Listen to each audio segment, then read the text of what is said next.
आज हम ध्यान के बारे में बात करेंगे। ध्यान का मतलब है स्वयं के साथ होना। स्वयं के साथ होना ही ध्यान है। जब हम ध्यान में प्रवेश करते हैं तो हमारा ध्यान शुरू हो जाता है। ध्यान हर चीज के पीछे छिपा हुआ है। ध्यान का मतलब है अकेले में आनंदित रहने की क्षमता, स्वयं के साथ खुश रहने की क्षमता, स्वयं के साथ रहने की क्षमता है स्वयं ध्यान। ध्यान में किसी दूसरे की आवश्यकता नहीं है। ध्यान अकेलापन का एक आनंद है और अकेलेपन का दुख नहीं है। पूरब का ध्यान वो नहीं है जो पश्चिम में समझा जाता है। पश्चिम में ध्यान का मतलब है चिंतन, भगवान पर ध्यान लगाना, सत्य पर ध्यान लगाना, प्रेम पर ध्यान लगाना। पूरब में ध्यान का अर्थ ही होता है कि पूरी तरह से अलग है, बिल्कुल पश्चिम के विपरीत है। और पूरब में ध्यान का अर्थ है कि मन में कोई तस्वीर नहीं, मन में कोई बात नहीं, किस बात पर ध्यान नहीं देना है, सब कुछ छोड़ देना है, बिल्कुल सरेंडर कर देना है, मन को भी छोड़ देना है, मन को भी खाली कर देना है।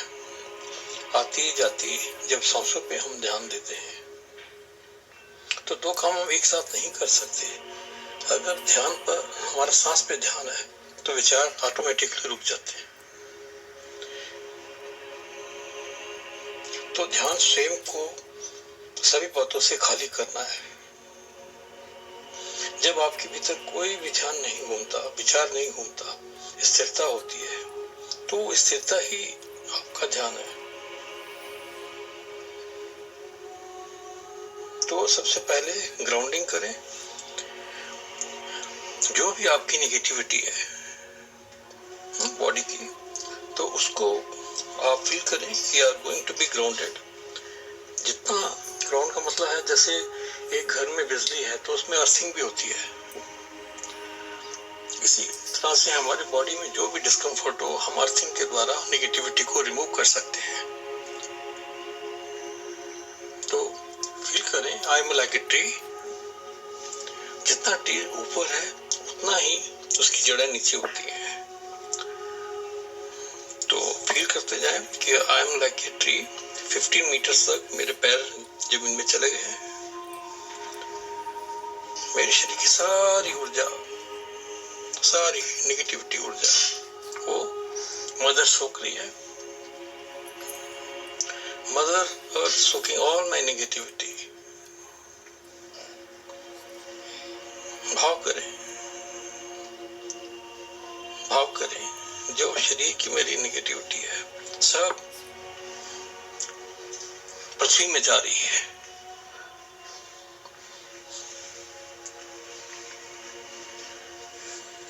ध्यान का अर्थ है चैतन्य की ऐसी दशा जहां विचार की कोई तरंग, कोई लहर ना हो। जैसे सागर है, ये झील और झील पे तरंगे, ये एक दशा है। जब झील पे तरंगे हैं, इसे हम कहें तूफान, अशांति। ऐसे ही जब चेतना पर तरंगे हैं विचार की, तो जो अवस्था है उसका नाम है मन। मन कोई अलग वस्तु नहीं है, तरंगित चेतना का नाम है। जब झील शांत हो गई, लहरें सो गई और झील की छाती पर कोई कंपन न रहा, निष्कंप हो गई, एक मौन दर्पण बन गई। या ऐसा समझे कि जम गई, बर्फ हो गई, अब कोई लहर नहीं उठती, अब कोई लहर उठ भी नहीं सकती। ऐसी ही जब चेतना विचार से शून्य और तरंग से रहित हो जाती है, बर्फ जम गई झील की भांति, तो जो अवस्था है उसका नाम ध्यान है। मन ध्यान का अभाव है, ध्यान मन का अभाव है। मन है तरंगित चेतना, ध्यान है निस्तरंग चेतना। ये छठवां द्वार है, निस्तरंग हो जाना। क्योंकि जब तक हम निस्तरंग न हो जाएं, तब तक तरंगें हमें बाहर की तरफ ले जाती। हर तरंग हमें बाहर की तरफ ले जाती। जैसे हर लहर किनारे की तरफ जाती, ऐसी ही हर तरंग संसार की तरफ जाती। जितनी बड़ी तरंग उतने जोर से संसार की तरफ जाती। जब कोई तरंग नहीं रह जाती तो हमारा संसार की तरफ जाना बंद हो जाता है। हमारी चेतना फिर संसार की तरफ नहीं जा सकती, क्योंकि जाने के लिए तरंगों का सहारा चाहिए। और जब चेतना बाहर नहीं जाती तो फिर भीतर ही रह जाती। जब बाहर जाने का द्वार नहीं मिलता, चेतना अपने में ठहर जाती। उस अपने में ठहरी हुई चेतना का नाम ध्यान है। हम जो भी यहां कर रहे हैं वो यही कोशिश है कि मन कैसे निस्तरंग हो जाए। और जो मैं आपको कह रहा हूं कि आपके भीतर जो भी तरंग हैं उनको बाहर निकाल दें, इसीलिए कह रहा हूं क्योंकि उनको भीतर दबाए रखें तो मन निस्तरंग न हो सकेगा। उन्हें निकाल ही दें, उनको फेंक ही दें, उनको उलीच दें। कुछ बचे ही न भीतर तरंगें पैदा करने को। हल्के हो जाएं, कोई उपद्रव भीतर न रह जाए, सब उपद्रव बाहर डाल दें, तो मन निस्तरंग हो सकेगा। तो मित्रों, आइए हम एक म्यूज़िक को पहले सुनते हैं। विपश्यना से पहले अगर आपके अंदर जो भी है इस म्यूज़िक के साथ कैथारसिस में निकलता है तो उसको देखते रहें। जो भी आपके अंदर तरंग उठती हैं, या तो आप लेट जाएं या बैठ जाएं, और जो भी हो रहा है उसको आप अपने शरीर से देखेंगे सब विसर्जित हो रहा है और मैं बिल्कुल शांत हो रहा हूँ। ऐसा ही भाव करते हुए लेटे रहेंगे। और इसके बाद बिलव्ड गुरु ओशो हमें विपश्यना के बारे में बताएंगे, कैसे करना है, इंस्ट्रक्शन देंगे, वैसा हम करते जाएंगे।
पहली बात तो ये समझ लेनी जरूरी है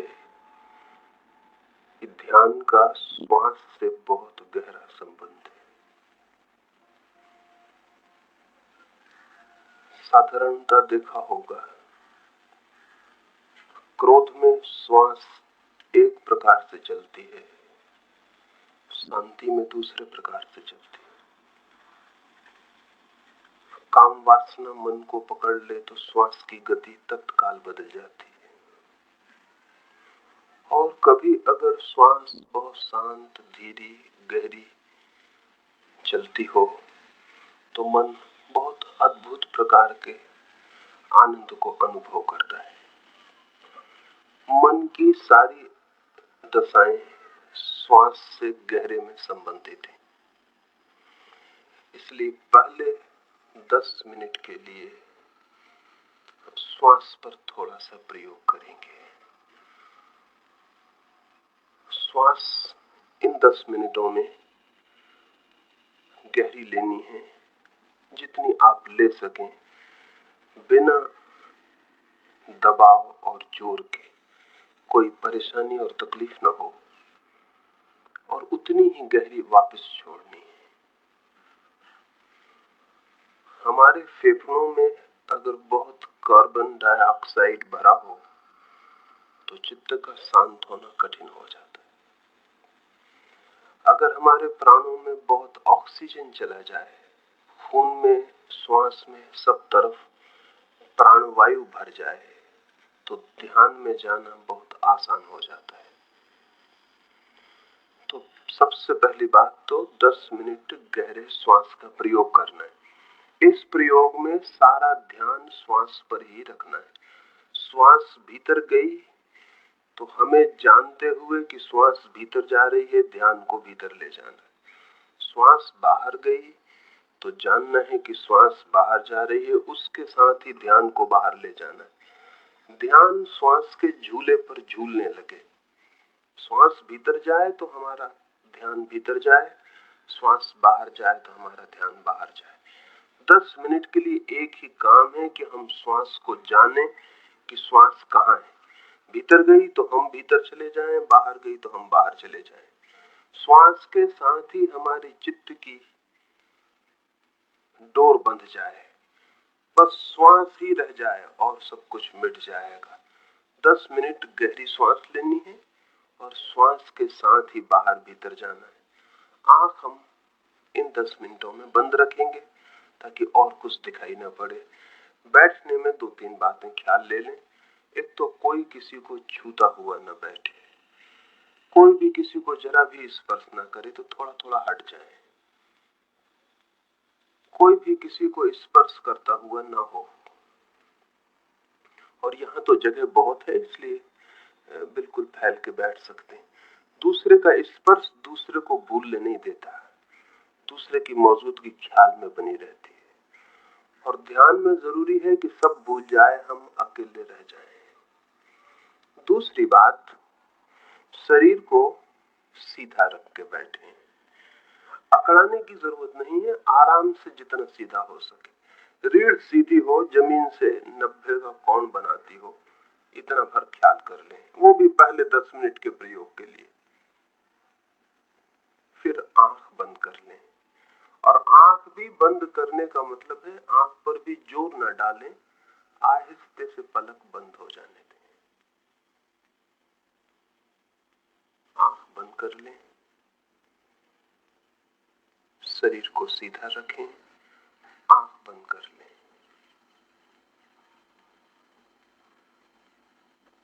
फिर ले जाएं, फिर छोड़ दें। रोकना नहीं है, ले जाना है, छोड़ देना है। और पूरे 10 मिनट के बाद मैं कहूंगा तब आप आंख खोलेंगे। तब तक श्वास पर ही ध्यान रखना है। श्वास भीतर गई तो हम जानते हुए भीतर जाएं, श्वास बाहर गई तो हम जानते हुए बाहर जाएं। ध्यान का मतलब यह है कि श्वास की जो गति है भीतर और बाहर, वो हमसे चूक ना पाए, हम उसके साथ ही बाहर भीतर डोलते रहें। शुरू करें। आंख बंद कर लें, गहरी श्वास लें। बस श्वास ही रह जाएगी 10 मिनट के लिए, और सब बंद हो जाएगा। गहरी श्वास भीतर ले जाएं, पूरे फेफड़े भर लें, फिर बाहर निकालें, भीतर ले जाएं, बाहर निकालें। 10 मिनट में मन बहुत शुद्ध और शांत हो जाएगा। फिर हम दूसरा ध्यान का प्रयोग करेंगे। 10 मिनट के लिए ये प्राथमिक काम करें। अब मैं चुप हो जाता हूँ। 10 मिनट बाद आपको सूचना करूंगा। तब तक आंख नहीं खोलनी है, श्वास गहरी लेनी है और ध्यान श्वास पर रखना है।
दूसरा प्रयोग हम अलग अलग समझा रहा हूं आपको ताकि ख्याल में आ जाए।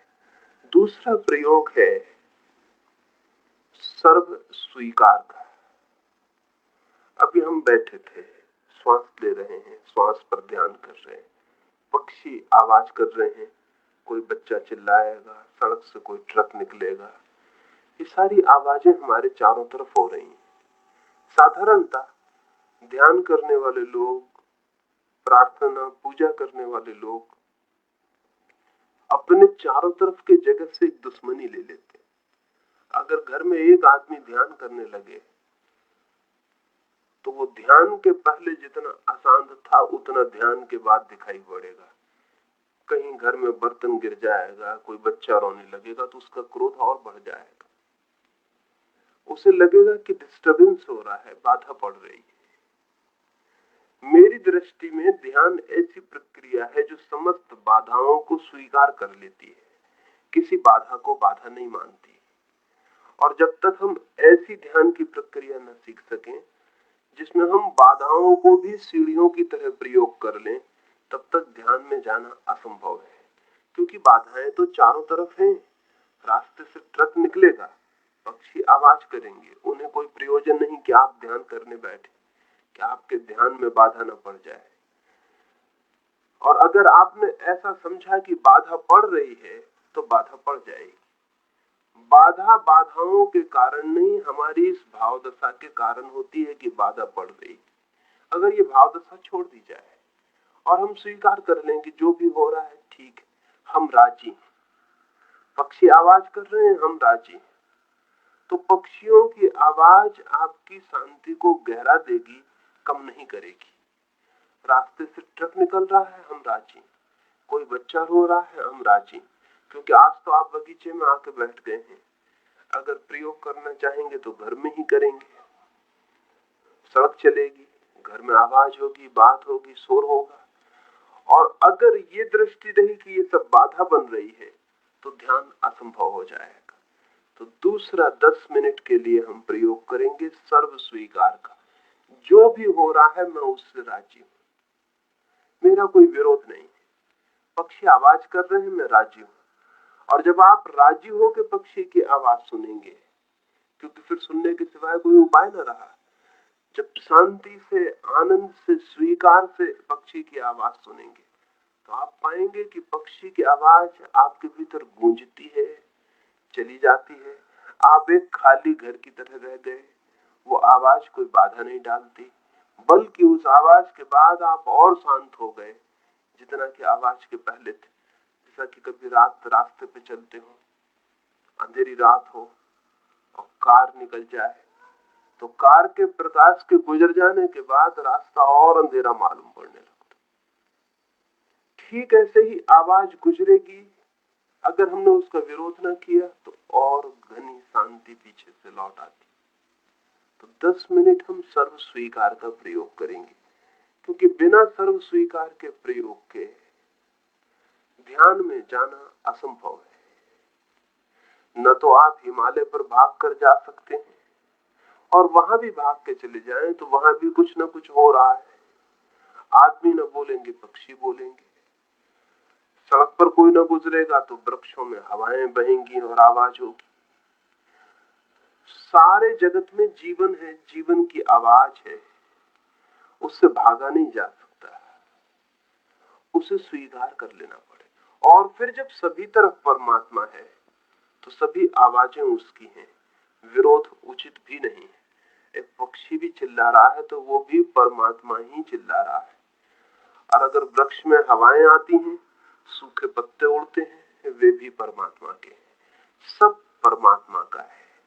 और जब इस सबके साथ हमें एक हो जाना है तो विरोध करके हम एक न हो पाए। अविरोध, नॉन रेसिस्टेंस दूसरा सूत्र है। तो हम 10 मिनट के लिए फिर बैठें, गहरी श्वास लेंगे, श्वास पर ध्यान रखेंगे और साथ ही दूसरा प्रयोग करेंगे कि जो भी हो रहा है उससे मैं राजी हूं, मैं स्वीकार करता हूं, मेरा कोई विरोध नहीं। और जैसे ही ये भाव भीतर घना होगा कि मैं राजी हूं, मैं स्वीकार करता हूं, वैसे ही मन गहरी शांति में उतरने लगेगा।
तीसरी बात, मनुष्य के और परमात्मा के बीच में जो सबसे बड़ी दीवार है, वो दीवार परमात्मा की तरफ से नहीं, मनुष्य के ही तरफ से। और वो दीवार है मनुष्य का ये ख्याल, मैं हूं। ये ख्याल जितना मजबूत है, ये अहंकार, ये ईगो की मैं हूं जितना मजबूत है, उतनी ही बड़ी दीवार हमारे और उसके बीच खड़ी हो जाती। ध्यान की पूरी गहराई में मैं का मिट जाना जरूरी है, अन्यथा दीवार नहीं गिरेगी और उससे मिलना भी नहीं हो सकेगा। तो तीसरा सूत्र मैं को विसर्जन कर देने का है। तीसरे सूत्र में पहले दोनों सूत्रों का प्रयोग जारी रहेगा और तीसरा सूत्र भी जुड़ जाएगा। श्वास हम गहरी लेंगे, सर्व स्वीकार का भाव रखेंगे कि जो भी हो रहा है उससे मैं राजी हूं। कहीं कोई मन में विरोध लेने की जरूरत नहीं है। धूप तेज है तो तेज है और मैं राजी हूं जो भी हो रहा है। और ध्यान श्वास पर ही जारी रहेगा। और तीसरी बात उसमें जोड़ देनी है, उसमें ये भाव जोड़ देना है कि मैं नहीं हूं, मैं मिट गया हूं। जैसे बूंद पानी में गिर जाए सागर में और खो जाए, ऐसा ही मैं खो गया।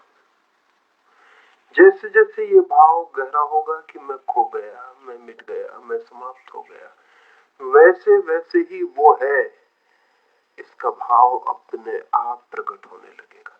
यहाँ मैं मिटूंगा, वहां उसका होना शुरू हो जाएगा। इस तरफ मैं मिटूंगा, उस तरफ वो होना शुरू हो जाएगा। बूंद गिरती है सागर में, इधर बूंद मिटी नहीं कि उधर सागर हुआ नहीं, बूंद मिटी और सागर हुई। मनुष्य मिट जाए तो परमात्मा इसी क्षण है, और मिटने के लिए हिम्मत नहीं हमारी। अपने को संभाल के रखते हैं कि कहीं खो न जाए, कहीं मिट न जाए। शायद जरूरी भी है जिंदगी में, लेकिन घड़ी भर को 24 घंटे में अगर मिट जाए तो पता चलेगा कि 23 घंटे होके जो नहीं मिला वो 1 घंटे ना होके मिल गया।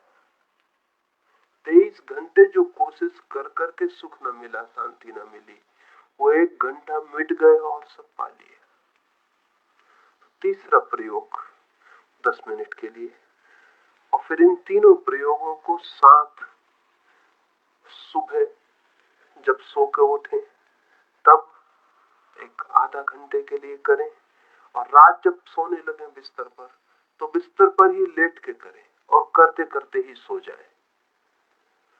अगर 1 घंटा 24 घंटे में से इस बात के लिए दिया जा सके तो 2-3 महीने के भीतर ही आप पाएंगे आपके भीतर से कोई नए आदमी का जन्म शुरू हो गया, कुछ नया ही होना शुरू हो गया जिसका हमें पता भी नहीं था।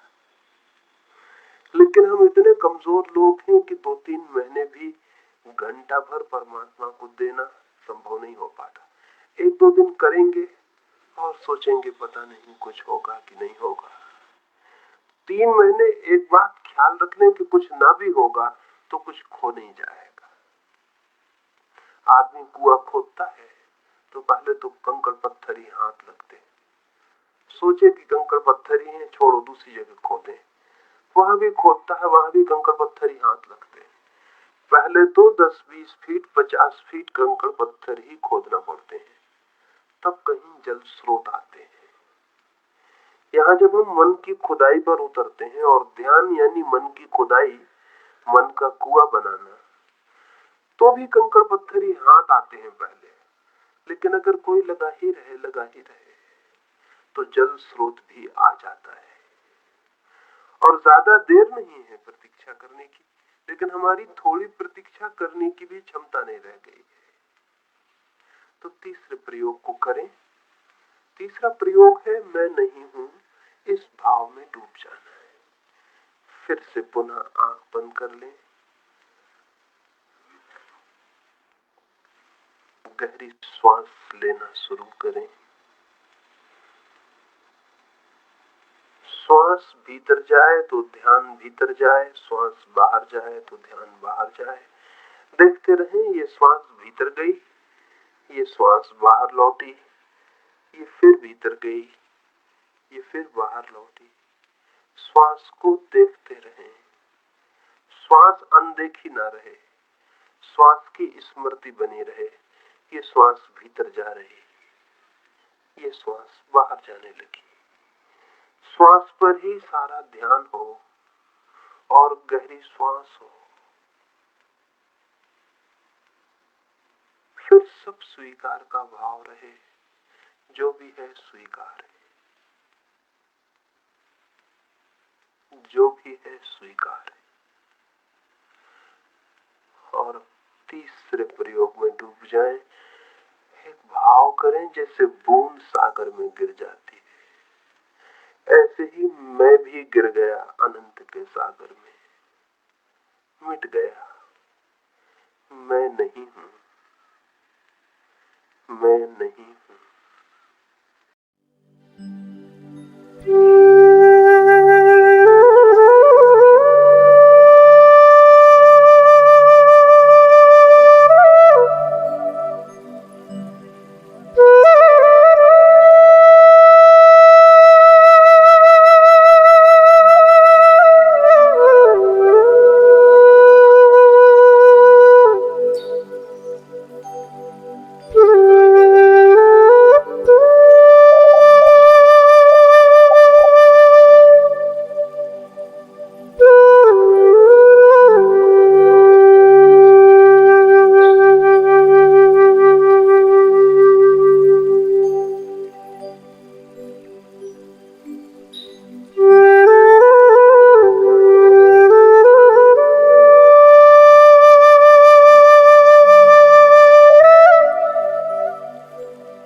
दोनों हाथ जोड़ने परमात्मा के चरणों में सिर रख दें, अनुभव करें उसकी अनुकंपा, उसका प्रसाद, धन्यवाद दे दें उसे, कहने दें हृदय की गहराई में प्रभु की अनुकंपा अपार है, प्रभु की अनुकंपा अपार है, प्रभु की अनुकंपा अपार है।